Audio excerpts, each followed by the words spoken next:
पहलगाम आतंकी हमले के बाद पाकिस्तान से जारी तनाव के बीच भारतीय नौसेना भी एक्शन मोड में है। भारतीय नौसेना के जहाजों ने अरब सागर में कई सफल एंटी शिप फायरिंग की है। नौसेना ने अरब सागर में BrahMos anti ship missile fire की, जिसकी रेंज करीब 300 किलोमीटर है। इस मिसाइल टेस्ट के साथ ही भारतीय नौसेना ने कहा है कि वो किसी भी वक्त कहीं भी किसी भी तरह के राष्ट्र के समुद्री हितों की रक्षा करने के लिए युद्ध के लिए तैयार है। इससे पहले पहलगाम में 22 अप्रैल को हुए आतंकी हमले के 48 घंटे के भीतर भारत ने दुश्मनों को कड़ा संदेश देते हुए गुरुवार को जंगी जहाज INS सूरत से मिसाइल परीक्षण किया था। नौसेना ने मध्यम दूरी की सतह से हवा में मार करने वाली मिसाइल दागी। नौसेना के मुताबिक इस दौरान भारत के स्वदेशी मिसाइल विध्वंसक जहाज INS सूरत ने समुद्र में लक्ष्य को सफलतापूर्वक भेदने में कामयाबी हासिल की। बता दें कि कुछ दिन पहले ही DRDO और भारतीय नौसेना ने स्वदेशी रूप से विकसित vertical launch short range surface to air missile का सफल परीक्षण किया था। इधर पाकिस्तान ने भारतीय नौसेना की संभावित कार्रवाई को लेकर अपनी चिंताओं के चलते अरब सागर में अपनी नौसेना के लिए अलर्ट जारी किया है। उसने पहले अरब सागर के ऊपर नो फ्लाई जोन घोषित किया है और लाइव फायर अलर्ट जारी किया है, जिसमें नाविकों से इस इलाके से दूर रहने का आग्रह किया गया है। पहलगाम आतंकी हमले से भारत गुस्से में है और वो पाकिस्तान को तगड़ा सबक सिखाने का मन बना चुका है।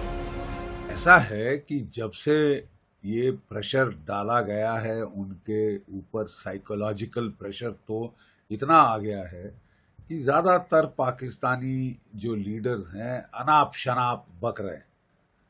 कल उनके डिफेंस मिनिस्टर साहब ने कहा कि 30 साल से हमने टेररिज्म करी, वो अमेरिका के लिए करी, वेस्ट के लिए करी, हमें बड़ा खेद है कि हमने गलती करी, और लेकिन 30 साल हमने टेररिज्म का सपोर्ट दिया। एक ऐसा उल जलूल बयान। अब बिलावल भुट्टो साहब, उनके तो फादर को भी आदत थी, उनकी मदर को भी आदत थी बड़े हाथ हिला हिला कर नारेबाजी करने की। तो वो जो कह रहे हैं कि इंडस में या तो पानी बहेगा या खून बहेगा, बड़ा sounds very impressive. But let's see अभी तक क्या करेंगे, let's see what they do.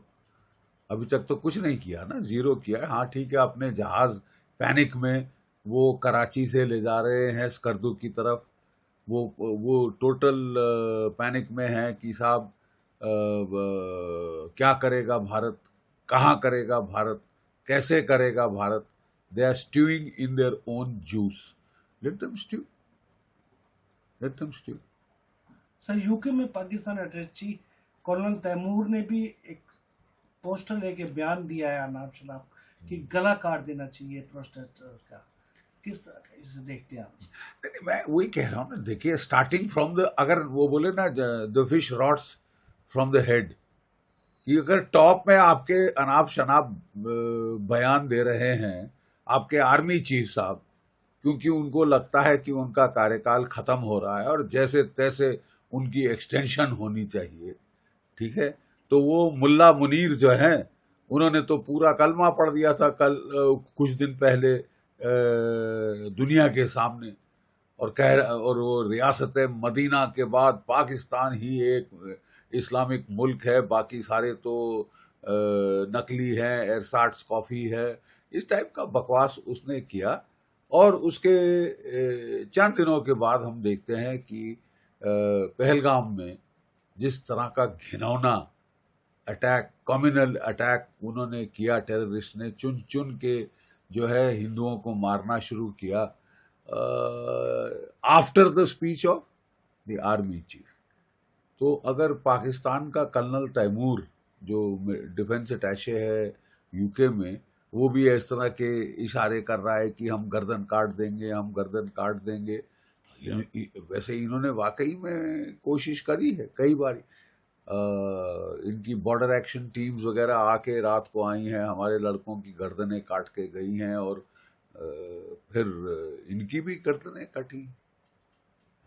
तुम गर्दन काटना केवल तुम्हारा काम नहीं, हमारे पास भी बेनट है, चाकू हैं, कमांडो नाइव्स हैं। अगर आप इस तरह की उल्टे सीधे हरकत जानवरों जैसी करोगे तो आपको उसी भाषा में जवाब दिया जाएगा।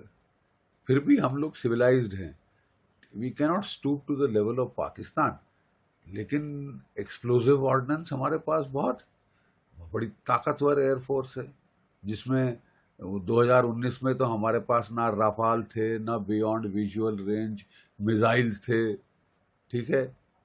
अब हैं, अब S-400 मिसाइल्स हैं, कोशिश तो करो कुछ करने की, अपने जो F-16 घूम रहे हो। भारत के रुख को देख पाकिस्तान में हड़कंप मचा है, वहां की सेना और नौसेना में खलबली मच गई है।